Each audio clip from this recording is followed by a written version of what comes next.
Hello and welcome to spiritually social channel. मैं रिचा सिंह आपका बहुत बहुत स्वागत करती हूँ। आज हम नार्सिसिस्टिक रिलेशंस या टॉक्सिक रिलेशंस में इनेबलर्स या फ्लाइंग मंकीज़ के रोल और कंट्रीब्यूशन के बारे में जानने की कोशिश करेंगे। ये वो लोग होते हैं जो नार्क को उसके सो कॉल्ड डर्टी वर्क को करने में उसकी पूरी मदद और सपोर्ट करते हैं। इनकी मदद और सपोर्ट के बिना नार्क कभी भी अपने डर्टी गेम प्लान को अंजाम नहीं दे पाएगा।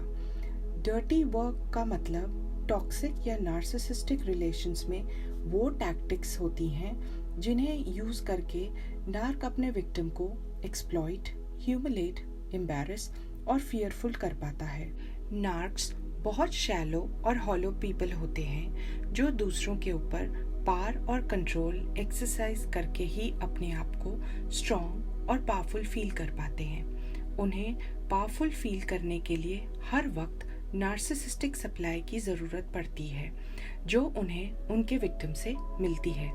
नार्क को अपने चुने गए विक्टिम की लाइफ में drama, chaos, pain, suffering, trauma पैदा करना अच्छा लगता है और इस चीज़ का वो भरपूर मज़ा लेता है। दूसरों की लाइफ कंट्रोल करके पावरफुल फील करते हैं।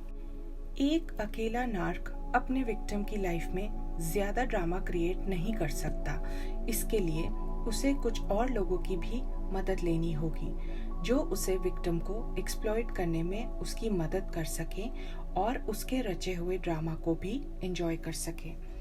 ऐसे लोगों को हम नार्क के इनेबलर्स या फ्लाइंग मंकी कहते हैं। नार्क पूरी तरह अपने फ्लाइंग मंकीज पर रिलाई करता है और लॉयल्टी एक्सपेक्ट करता है और इनेबलर्स भी पूरी तरह से नार्क को सपोर्ट करते हैं। नार्क को सपोर्ट देने की कई वजह हो सकती हैं।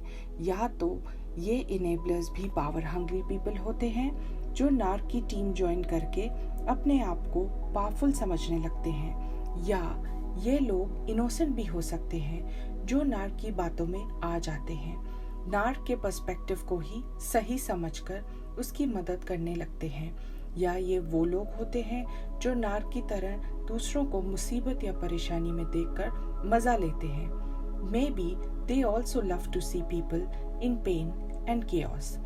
या इसकी ये भी एक वजह हो सकती है कि वो नार्क के रेज से भी डरते हैं, या फिर उनके कुछ सेल्फिश मोटिव्स भी हो सकते हैं क्योंकि नार्क इन्हें इनकी हेल्प और सपोर्ट के लिए रिवॉर्ड भी देते हैं। ये रिवॉर्ड फाइनेंशियल हेल्प हो सकती है, या जब इन्हें हेल्प चाहिए होती है तो नार्क इन्हें पूरी तरह से प्रोटेक्ट और सपोर्ट करता है। ये इनेबलर्स की टीम नार्क के बिहाफ पर काम करती है।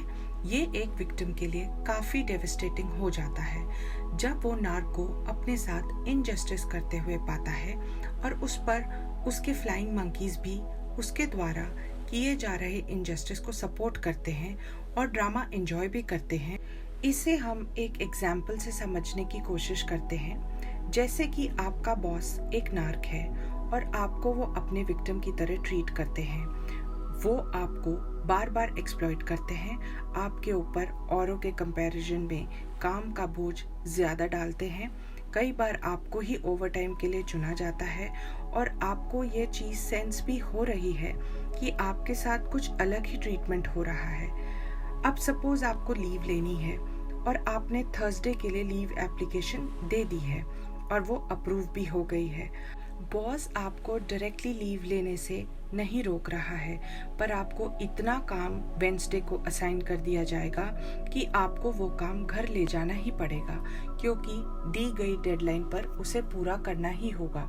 तो अब जिस दिन की आपने लीव लेकर ये सोचा था कि ये टाइम आप अपनी फैमिली के साथ स्पेंड करेंगे, वो नहीं हो पाएगा और आप छुट्टी होते हुए भी ऑफिस का ही काम करते रह जाएंगे और आप ये रियलाइज करेंगे कि छुट्टी लेने का कोई मतलब ही नहीं रहा, रिलैक्स तो आप कर ही नहीं पाए। अगले दिन जब आप अपनी इस प्रॉब्लम को कोवर्कर्स से डिस्कस करने की कोशिश करते हैं तो पाते हैं कि आपके नार्क बॉस के इनेबलर्स की टीम पहले ही उनके सपोर्ट में खड़ी है और आपको ही समझा रही है कि सब तो ठीक है, छुट्टी तो दी ना तुम्हें, आराम से घर बैठकर काम किया तुमने, तो परेशानी क्या है। बॉस किसी को भी गलत नज़र नहीं आ रहा, क्योंकि ये बॉस के फ्लाइंग मंकीज हैं जिन्हें बॉस की सपोर्ट टीम भी कह सकते हैं। ये ही वो लोग हैं जो आपको नार्क के वेब में फंसा कर रखते हैं। इन लोगों के प्रमोशंस, इंक्रीमेंट्स आपके कंपैरिजन में जल्दी और अच्छे होते हैं। ये सब इन्हें रिवॉर्ड के रूप में मिलता है क्योंकि ये नार्क की टीम में है। These enablers have a very weak sense of individual self. Sometimes they have to depend on Narc for their own identity. Narc appears to them as a very strong and powerful person, and they have their own reasons to support him. They feel a false sense of pride being in the team of Narc.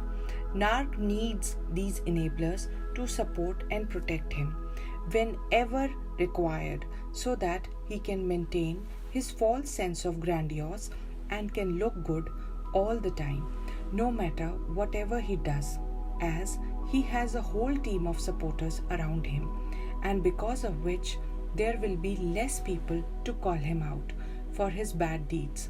Narc हमेशा उन flying monkeys को assign करता है जिन्हें वो manipulate करके अपने काम के लिए आसानी से यूज़ कर सके। उसे ना कहने वाले लोग बिल्कुल पसंद नहीं आते हैं।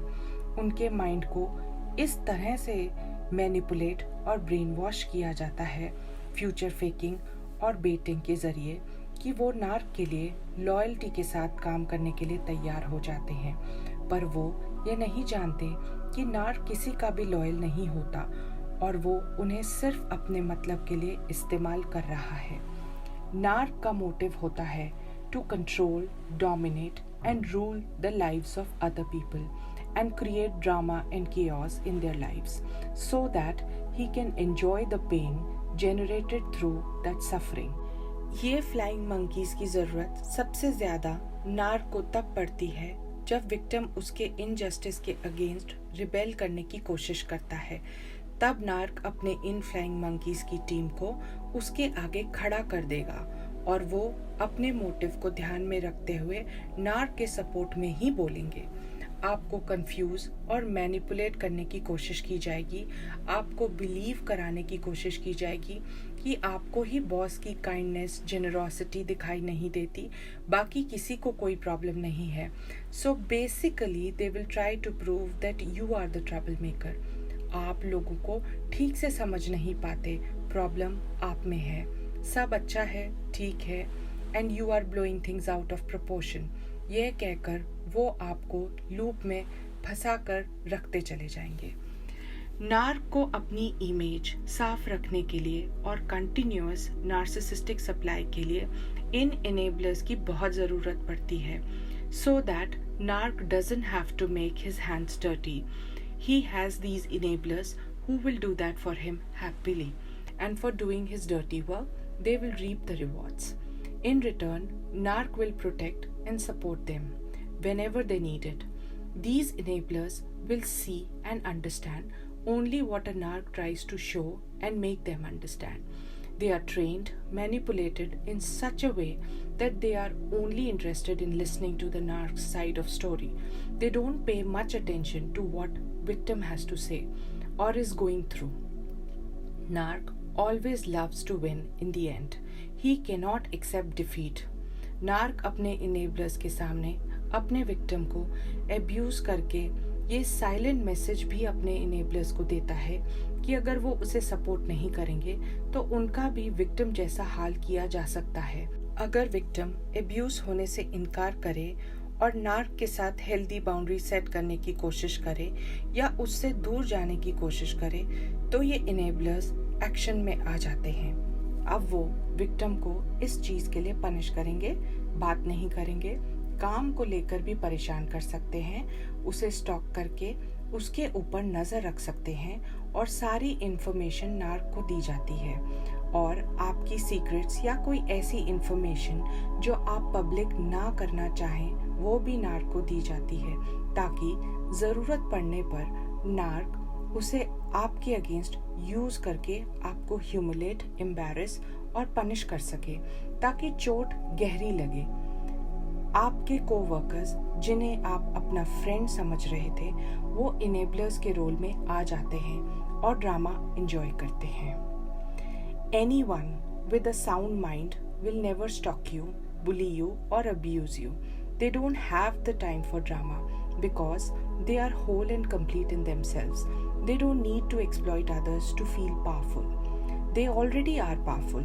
So, the people who are creating chaos, exploiting you, or trying to exercise control over you don't have a sound mind, and you need to protect yourself not only from the narcs but also from their flying monkeys. So please educate yourself more on toxic relations, toxic people, and protect your beautiful self. Thanks for watching.